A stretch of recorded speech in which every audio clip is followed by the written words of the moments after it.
格ゲー見たことないけど格ゲーに興味あるみたいな人に分かりやすくしようかなっていうのでずっと自分でやってましたね。出たくなくてバーニングコアも傭兵でいろいろ誘い来てますけど出ますよねみたいな来ていや出ないっすねみたいな話で俺は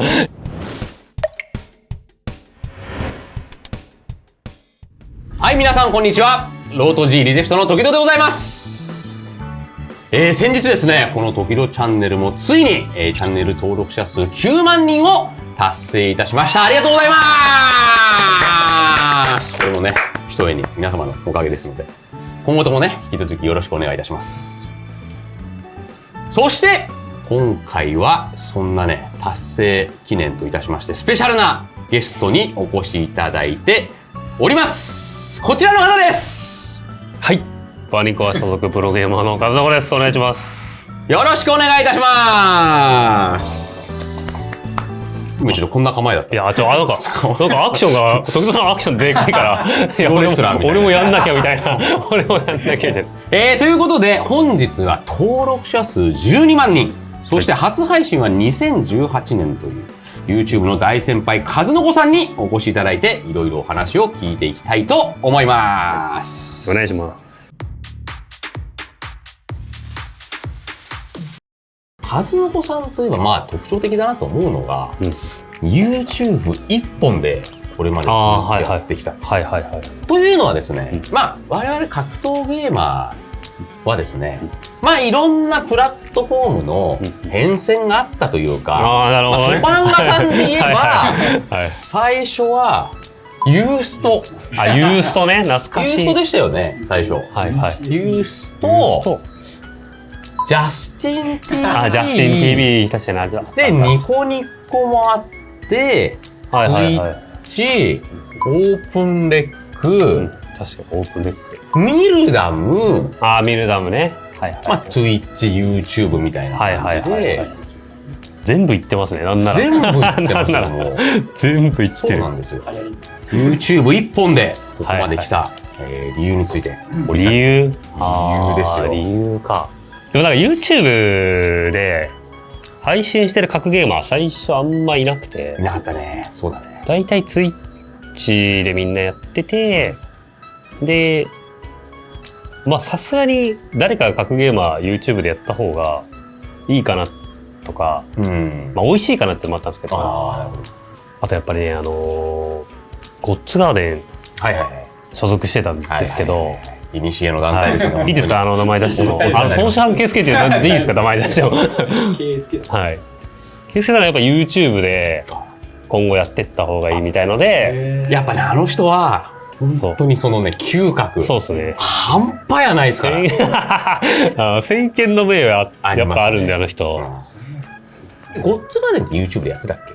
そうですね、YouTube に移行したんですよ。Twitch でやってたんですけど、そう、ニコニコ Twitch、YouTube ですね。まあソーシャルのそうっすね。いや本当にそうっすね。意思を引き継いで今は引き継いでっていうか、まあ今いるんですけど。だからまあなんかその後にミルダムが流行って、格ゲーマーの間でミルダム来ないかみたいなのもあったんですけど、そうですね、オファーも来たんですけど、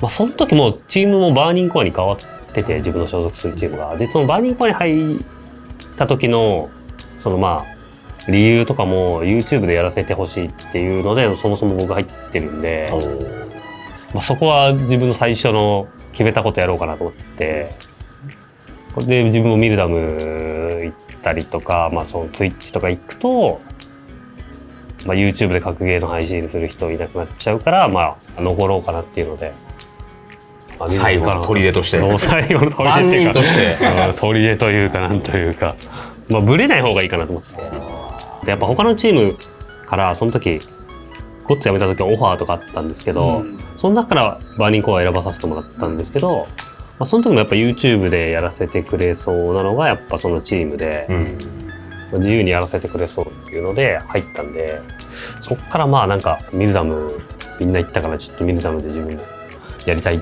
ていうのはちょっと違うかなと思って、それはそのまんま YouTube でやりましたね。なるほどね。そしてまた動画についてなんですけど、サムネとか編集とかって自分でやったりすることってありました？そうっすね。いや、結構最初やってて、うん。そう動画の内容とかも、結構YouTube 行った理由と一緒で、なんか普段格ゲーあんまり見たことない人に格ゲーを浸透させるっていうのも一応一つ自分の中あったんで、なんかなんですかね、今どういうことが起きてますかっていうのを格ゲーの試合に字幕でつけてっていう内容にしましたね。だからなんていうんですかね、格ゲーマー向けっていうよりかは、格ゲー見たことないけど格ゲーに興味あるみたいな人に分かりやすくしようかなっていうのでずっと自分でやってましたね。それ自分でやるって結構大変じゃなかった？そうっすね。いや、最初作るのに相当時間かかりましたね。普通に3試合しかやらない動画なのに作るのになんかもう5時間ぐらいかかるとか、今はそんなかかんないですけど、最初はね、動画を取り込んでそこに字幕入れるとか、やったことない。ソフトの使い方から覚えないといけないから結構大変よね。だからやっぱその辺は最初から決めてたことやった感じですかね。まあお願いしたかったんですけど、なんかやっぱなんていうんですかね、格ゲーの読み合い分かる人がいなくて、動画を作ってくれる人が、当時は本当に自分でやるしかないなみたいな。完全に全部一人？そうですね、全部一人でやってましたね。はい。最近までずっとそうでしょ？ちょっと前。そうですね。だからやっぱ格ゲーの動画は作るんだったら今でも多分自分で作るんですけど、両方だ。はい。今ストリーマーさんのイベントでなんかワイワイやるみたいなのとかはやっぱり逆にそれは自分のあれできるとこなんもないんで、そこはオファーしてみたいな感じにしてますね。なるほど。ここら辺はやっぱしっかり考えてまあ、デスト6になってからでも結構やっぱもうそもそも格ゲー知らない人も見るようになってるじゃないですか、今現状。そうだね。あんまりそれにつれて自分の格ゲーの動画を上げるっていうモチベーションは下がってる感じしますね。ああ、なるほど。もうあんまりなんだろう、もう役割的にもう終わったんかなみたいな。でなんかその代わりに、なんか新しいものっていうか、それはなんかある？それよりなんか配信の頻度を増やすとか時間をそうですね、配信の頻度増やしてとかですかね。なんか最近はでもやっぱどっちかっていうとなんですかね、数字が取れるゲーム探してとかなってますかね。格ゲーもまあやっぱ外せないから格ゲーも1日1回絶対やるけど、なんだかんだででもさ、格ゲーやってる時が多いイメージがあるね。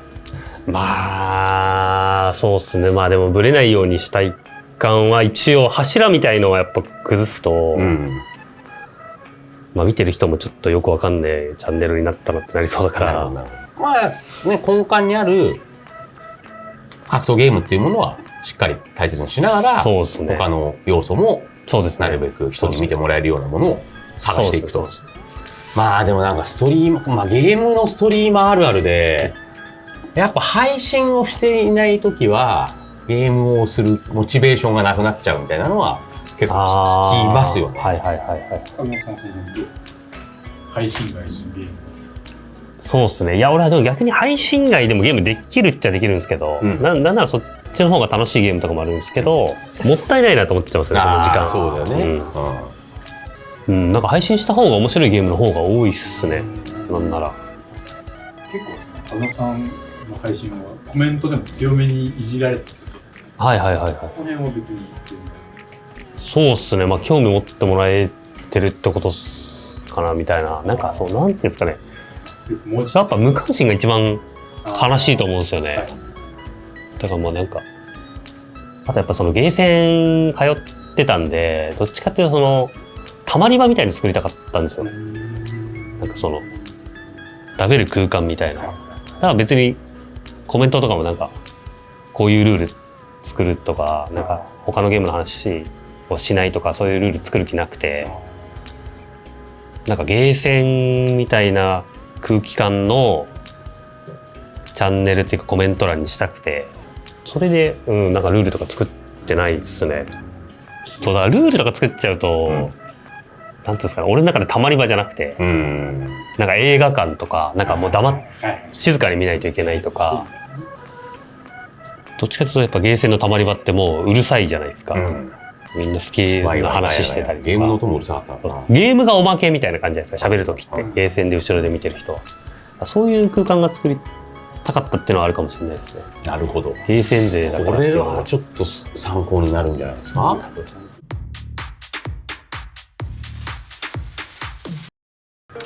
そして数の子さんといえばですね、昨年はストリートファイター6発売ということで、ついに復活ついに復活魔王復活でストリートファイターリーグや CPT でも、ご活躍されていましたので、そのあたりのお話もですね、したいと思います。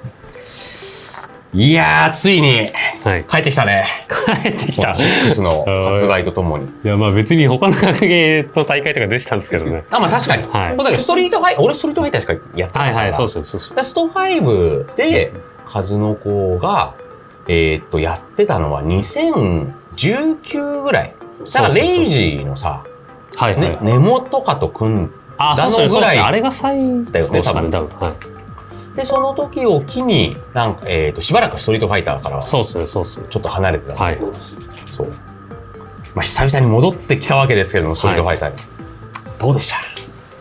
いや、まあ、どうですかね。でもやっぱ他の格ゲーもやっぱレベル高いんだなとは思いましたけどね。なんかやっぱ。でも5の後に行ったのはドラゴンボール。そうですね、ドラゴンボールファイターズ行って。あの時も無双してたもんね。まあ、でもやっぱ。ヤムチャで。まあでもあのゲームはでもやっぱ開発力勝負とか、なんかいろいろな要素ありましたね。なんかその人が強いだけじゃダメみたいな、なんか連携考えたりとか、相手の連携そもそも知ってないとダメとか、なんかそういう知識とかも結構重要だったんで、まあギルティ寄りでしたかね。でその後ギルティギアのストライブが新しく出てそっち行ったんですけど、そっちはでもまあ勝てなかったっすね。なんか自分の今まで知らなかった格ゲーみたいな感じで。ストライブはなんだろう、今までのギルティを結構一新したみたいなイメージ。そうっすね。だからなんか全く前のギルティ勝ってた人が別に勝ってるタイトルじゃなくて、今までないぐらい攻めが強い格闘ゲームで、なんかその辺もちょっといい刺激になりましたね。じゃあそんな刺激を経て、いよいよスト6に来たわけですが、でもやっぱいろんな格ゲーやってきましたが、スト6よくできてるなっていう感じだったんで、まあ真面目にやろうとは思ったんですけど、思ったんだけれども SFL がなんかもう出る前からもうメンツ決まり出すみたいな。そうあれすごかったよね。発売前にさメンツ集めてくださいってさ、しかもストリートファイターをやってる外の人たちだったじゃない。フェンミッチとかさ。そうする。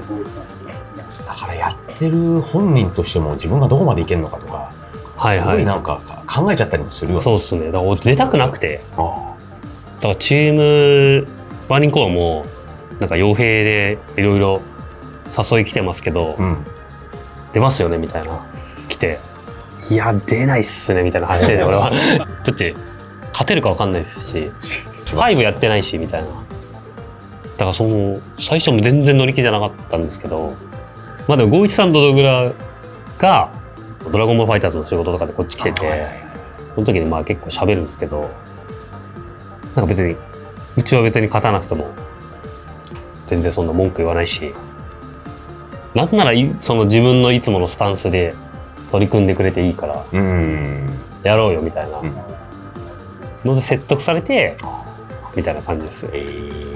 まあそれだったらいいかなみたいな。やっぱ他のチームは言うてもまあなんていうんですかね、ガチガチじゃないですか。まあストリートファイターリーグってさ、年々ちょっとその、競技色は増してきてるから、ましてや新作でね、どのチームも気合い入ってるだろうし、まあそんな中やっぱりそうだね、ドグラとか光一が一緒にいて、まあ、ねもう一人チームメイトフェンリッチだし、まあなんか同じような立場だし、ストリートファイターあんまやってなくてみたいな。多分 CG じゃなかった誘われてなかったと出てないっすね。空気感は本当に良かったっすね。なんかCAG でさ練習配信みたいなのしてて、あれはまああんな感じじゃんいつも多分練習やる時も、すごい雰囲気の良さは周りにも伝わったと思うし、マジで波長合うやつが4人揃ったみたいな感じでしたね、あのチーム。これはでも数の子からこういう話ってさ、してる今まで？してないっすね。あんましてないよね。貴重です。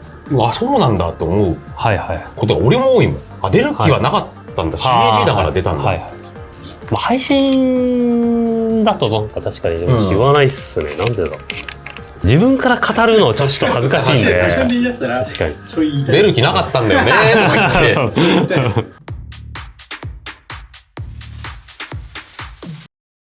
まあ2023年度のCPT なんかでもかなりいいとこまで行ったりとか、個人成績もね非常にやっぱり良かった。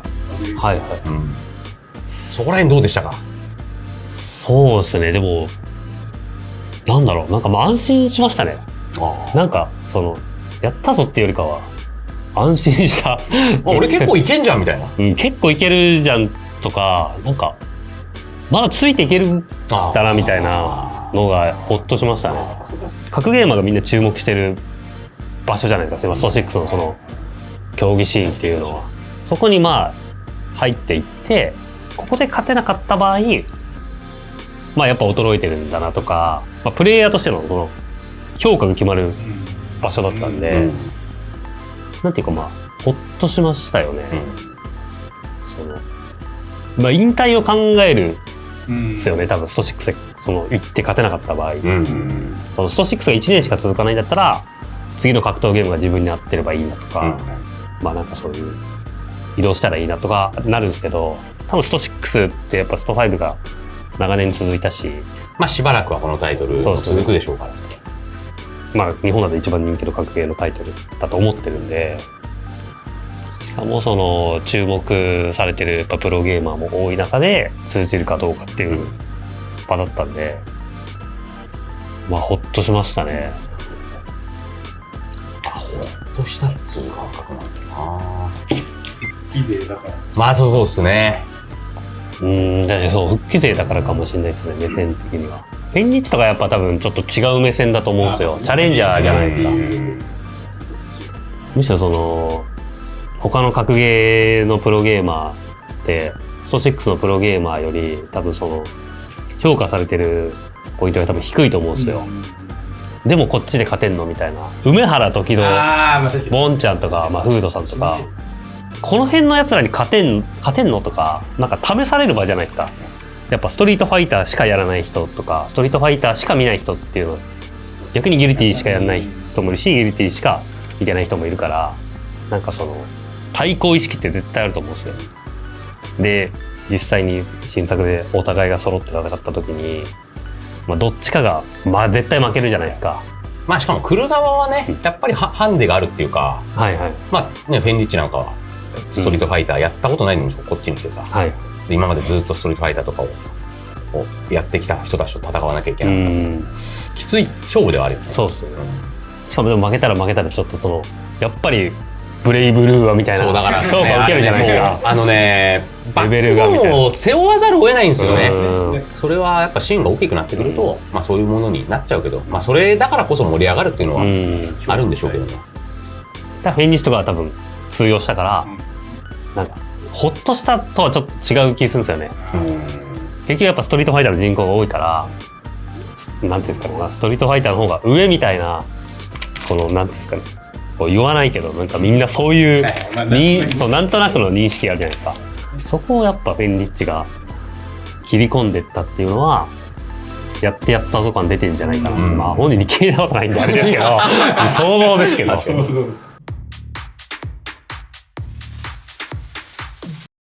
で2024年の予定というのはもう今のストリートファイターリーグの各チームの気が半端やないというまあそうですね。ね。そうっすよね。いろんなところからオファーも来てることだと思うんですけど、ズバリどうですか今年出場確率まず。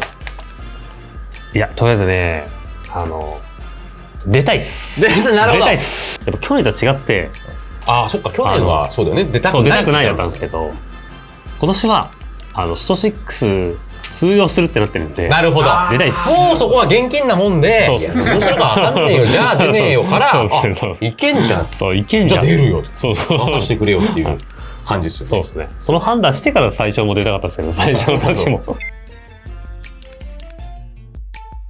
そういうこと？まあでも正直、CAG のチームが、同じチームで出るんだったら、絶対そこで出てますね。ああ、正直。チームで。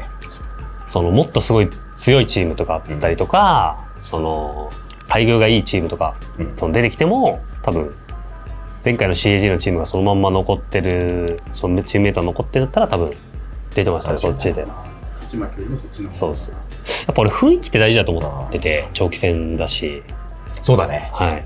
本当の長期戦だもんね。そうですね。本当の長期戦で。何ヶ月の10先とかじゃないから、1日で終わる。半年レベルの長期戦なんで。しかもやっぱチーム戦じゃないですか。一人じゃないし。雰囲気はやっぱ大切にしたいですね。それはね、あるんですわ。いや、僕もファブゲーミングって結構長い間、何年間か。まあその前から流星とかと組んでた、まあ練習もねすごい一緒にやってる中だったんで、だから新しいチームで出るってなるとその雰囲気から考えないといけないですよね。どうですか？仮に組むとなったらやっぱ嫌だなと思うでしょ。ちょっとなんか練習させられそうだなっていう。でも練習させられそうだな。なんだろうな、過度な練習はでも要求しなそうだなっていうイメージあります。あ、そう。はい。だからその人のペースをなんか尊重してくれる人がいいですね。練習しないはちょっとさすがにアウトですけど、なんだろう。いや僕はこのやり方でずっと練習してきて、今回もそれでいきたいんですけどって言われたら尊重してくれそうな気配があるんで。ファブはそういう感じだった。ファブはね本当にそういう感じでした。はい。だからまあなんか俺はこれぐらい練習するからお前もこんぐらいやろうぜみたいなのはちょっと波長合わないかなって感じですね。ちなみにうちのチームまだ一人しか決まってないから。あ、そうですか。ある本当に。でもあと2人決まってる状態で決めたいっすよね。なんか自分が先に入ってあと2人後から入ってきましたったら雰囲気わかんないでしょ。そうなんだよ。相谷さんと国2が入ればね、だってだから国2はもうないじゃん。まあないっすね。要因として必要なのはライセンスを持ってるだから。ライセンスもちろん2人必要なんですよ。あ、なるほどな。相谷持ってる。相谷さんはでもちょっとガチで競技シーン入るってなると多分厳しい側なんですよね。そう言ってるんです。チームメイトに対していやもうちょっと練習した方がいいんじゃないとか多分言うんですよね。そうです。相谷ってそうなのかな。多分ガチでやるってなったら多分入っちゃう人だから、だから今のスタンスが好きなのかなって感じしますけど、でもそうかも。CPT の初年度とかさ、なんかもう断捨離しますとか言って平和島に乗り込んでって、やってましたね。ここでしばらく練習しますみたいな感じで。分かってるんだと思うんですよね、本人も。多分真面目にやるってなるとやりすぎちゃうから。読み合いが強いってまあ言われることありますよね。ありますね。置き技とかも大っ嫌いですね。OD 昇竜です。OD 昇竜かな。いやなんか勝ちたいんだったらむしろリスクを抑えてくるかなっていうイメージなんですよね。そう